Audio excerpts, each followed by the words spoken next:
Karen told me that you're the Director of Communications at the Department of Energy and Environmental Protection. So Yep, could you that's just right. tell me a bit about what your job entails? So my job, I run an office of there's a team, four of us, including myself, who handle communications for the entire department. So our agency is huge. It There's about 800 staff members who we have three main branches, but the overall charge of our agency is to conserve and protect our state's natural Mhm. resources. Make sure our water bodies are clean. We oversee all of our state parks and state forests. We have 110 Oh, wow. state parks and 32 state forests. In total, that's over 200,000 acres of Mhm. land.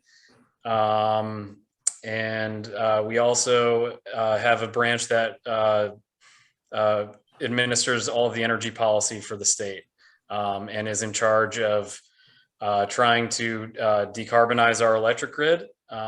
We just, this past legislative session, codified a law that requires us to be to have a zero carbon, 100% zero carbon electric sector by 2040. So our energy bureau is charged with making sure that we have pathways to do that, and exploring those different pathways to achieve that. So, you know, procuring renewable sources of energy, and then making sure that we're able to transmit that energy to residents in the state. Looking at ways to store that energy through battery storage. So it's really exciting, work that they're doing, and all over the agency, I should say. We also have our environmental quality branch oversees air monitoring, making sure that ozone levels are where they should be. And to be perfectly honest, our state has not been historically achieving the standards that are set by the EPA for us, and so we've been really looking at ways to get those levels where they need to be. So transportation is one of the Mhm. biggest culprits of greenhouse gas emissions. They are the biggest emitter for our state. So we've been pursuing pathways to scale up electric vehicles on our roads. And thankfully, with the historic levels of federal funding that we've gotten through the bipartisan infrastructure law, and recently with the Inflation Reduction Act, there's going to be a lot of money coming to the state to scale up charging infrastructure. We actually, the U.S. Department of Transportation just approved our plan to scale up charging infrastructure along our highways. So that's $52.5 million that's coming to the state for that purpose. So all that to say, we are doing incredible, exciting things at our agency every day, and my job and my team's job is to communicate that to the residents of the state. And so it's a big task. There's so much to choose from to share with the members of the public, and also, like, I think sharing it in a way that's understandable. A lot Mhm. of the stuff that we do is very technical, and I think I'm perfectly situated for my job because I am not an expert in any of these areas, and Mhm. I'm very much a generalist. And so I kind of put my hat on as a member of the public. Like, would I understand this? Yeah. Would this make sense to me? Would I care about this? Like, what aspect of this should I care about? And kind of run all those filters, when I'm trying to communicate something. So, in practical speaking, what that means is, we put out all of our agency's press releases. We put out videos promoting the different work that we do. We oversee the agency's social media channels. And we have a lot of media interest in what we do. So we handle response to all of the media inquiries that we get, which we can get dozens on a daily basis. So it's a lot. That's actually what I did when I first arrived at the agency. I was a reporter before this, and so I was the media relations manager prior to becoming the director. Nice, thank you. Yeah. So what impact has working there left on you, and what knowledge about the environment have you gained from your job? So what impact has it had on me? Mm-hmm. First part, a huge one. I loved being a journalist, and I really tried to stay in journalism, but I unfortunately was not seeing a lot of opportunities in the field. Speaking, I think that's something people say generally, but me particularly, I just was not getting a lot of opportunity to advance my career. And so I started to look at public relations, which, to a journalist, PR, they jokingly say is like joining the dark side. And so I knew that if I was going to do something in PR, it had to be something that matched my values. And I was towards the end of my reporting career, I was getting increasingly concerned about the climate crisis. It was a personal interest of mine. And so I was always trying to point my coverage in my stories to stories about that. And so when I started looking at PR jobs, I was looking at organizations, nonprofits or government agencies that are working towards solving this crisis. And so it just randomly happened that the Department of Energy and Environmental Protection was looking for someone, a media relations person. And so it just worked out perfectly. And it's had a huge impact on me because I get up every day with a purpose. I feel like we do incredible work, and it's really an amazing thing to witness. And the people that I work with are so dedicated to the environment and to solving this problem that it makes getting up, and we do work very, very hard. The work-life balance thing is a little bit of a struggle sometimes, but it definitely it makes me feel optimistic about this problem that can seem insurmountable. It's such a big problem that we need to solve globally, and so it's hard often, I think, for people to feel like, how can I play a role locally? And so I feel very fortunate that I do feel like when I read these reports that are coming out from the UN, about how far off we are still towards solving this problem, it gives me hope. I see the work that's going on every day, and the incremental positive change that we're making here in our state. And we've made some huge gains just in the last couple of years. But Connecticut, we live in a state where, this is something that people understand and understand that it's a problem. And fortunately, we have a governor that this is very much a priority of his. So it's had a huge impact on my life. And in terms of my understanding of what we do,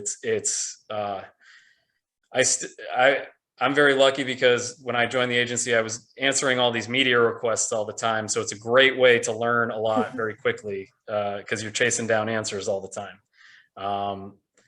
The thing that the biggest thing I've learned a little bit about all these different aspects of climate and the environment, but I think the biggest thing that I've learned is just how connected everything is. We have people that are out in the field every day monitoring water quality. We have people that are working in our state parks to maintain those. We have foresters who are out monitoring the health of our forests and making sure that our forests are maintained in a way with a very future focused plan of looking at the health of the forest 10, 20, 30 years from now. And those are the plans that they're writing today.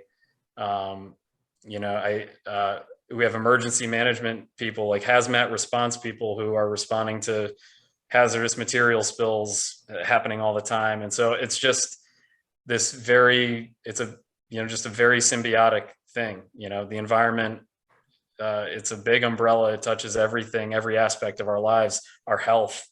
And so I think I've really gained an appreciation for how connected everything is.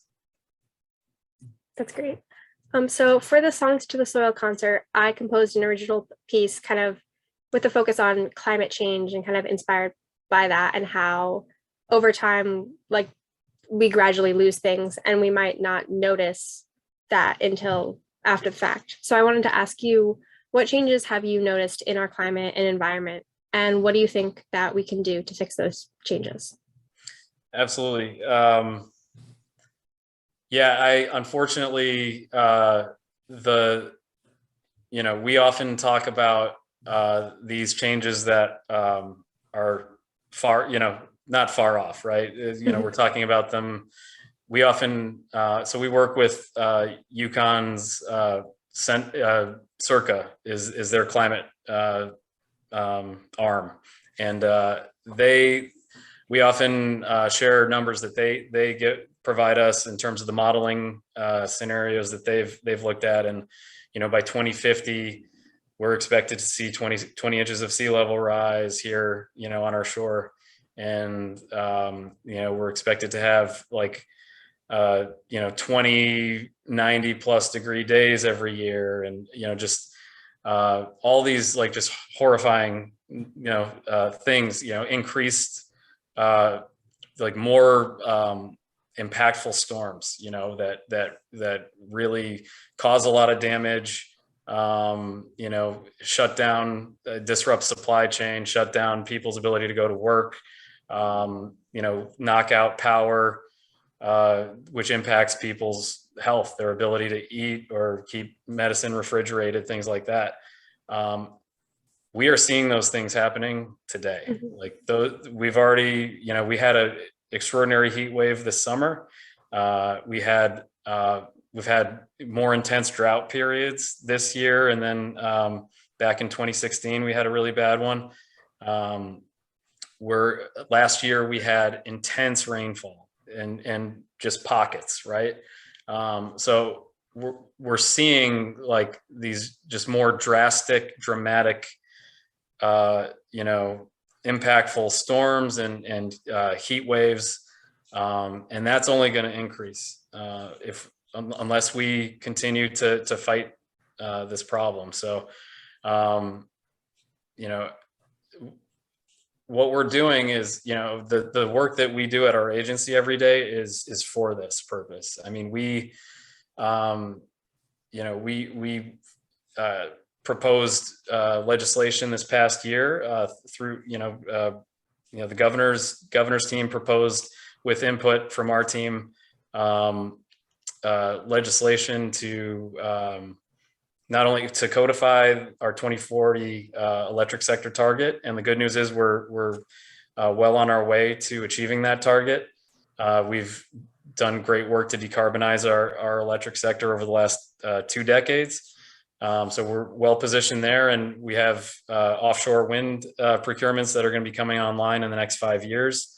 So that's really exciting. The transportation piece is a really challenging one, and we pursued an initiative last year that unfortunately wasn't successful, the Transportation Climate Initiative.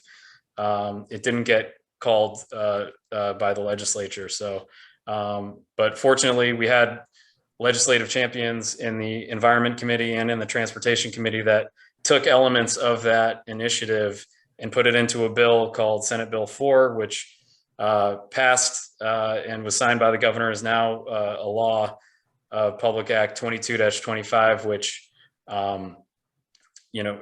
directs more funding to our, it's called Cheaper, which is our program that my agency runs to try to get more people into electric vehicles. It also expands, it created a rebate for electric bikes. And it also puts funding into things like traffic signal optimization to reduce idling. So really innovative ways of thinking to minimize emissions from the transportation sector. And another awesome aspect of that bill is that it joins us basically enables us to adopt the state of California's standards for medium and heavy duty vehicles, which, we're talking, big trucks, that are operating on diesel, that are some of the biggest polluters on the road. And so, that is a tremendous tool in our toolbox to fight the greenhouse gas emissions that we're seeing from that sector. So it's very encouraging. So those are just some of the changes that we're working on, but we have, a number of challenges. We have a waste disposal crisis in our state, and we are currently looking at innovative ways to,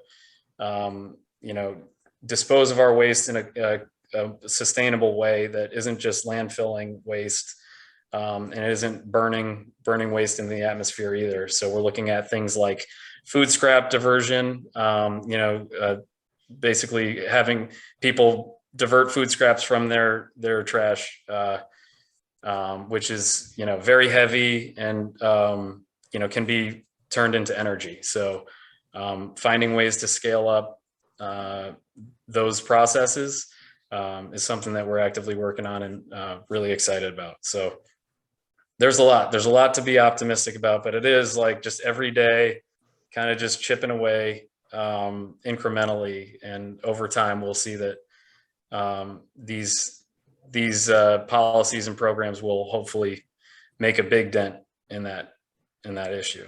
So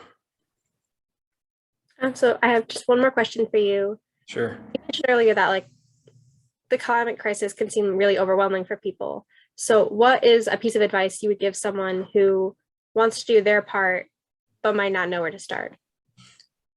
It's a great question. I would say, there are a lot of aspects to the issue. So I would just start by learning as much as you can about it, and then I guess finding the part of it that you're really passionate about. Certainly there are groups everywhere. We have very active stakeholder groups that are fighting for climate action in our state, that are part of national groups. So there are chapters everywhere. So, that's one great way to get involved. They are great, partners with us, and they're also, they push us a lot when they feel like there's more that we could be doing. So I would say, yeah, certainly seek out groups in your area and try to get involved with them. Climate Week is next week. It happens in New York every year at this time. So tune into the things that folks are talking about there. But yeah, I think, it's important to read what's going on globally, because this is a global problem, and that's how we're going to solve this problem. It can't just be Connecticut leading the way, and it can't just be the United States leading the way. It has to be everybody globally working together, and almost as if this is a war that we're all fighting. But there are also incredible things that you can do in your small corner of the world, and one thing that I started doing that food scrap diversion from my trash. There are companies that will come and pick it up if you don't have a composting area in your yard or anything like that, you don't have to do it that way. You could just, keep it out of your trash. And it's amazing how seldom you're going to have to like throw your trash bag out. Like you can wait till your trash is completely full because it doesn't smell as much, because most of the smell is coming from decomposing food. So it's really simple to just get a little bin and pop your food scraps in there. And I no longer have somebody pick it up. I actually take it. My local recycling center has a big bin that you can just deposit your food scraps into. So I go there once every week or two. And that's just my small contribution, and just, I try to do things, to around the house to just kind of like, I use things till the very end of their useful life. I try to live pretty minimally. But yeah, they're just little things that you can do that may seem daunting, but are really easy. And it's amazing, like how you can just get into a routine, adding something new like that into your life. And then, zooming out a little bit bigger, like certainly letting your local representatives, your elected officials know what you care about and what you want them to be advocating for on your behalf, either on the town council or at the legislature. It's certainly, that's another thing I've learned working in state government, is that legislators do listen. They hear from their constituents, and then they'll reach out and try to get answers for them. So definitely important to utilize your elected representatives too.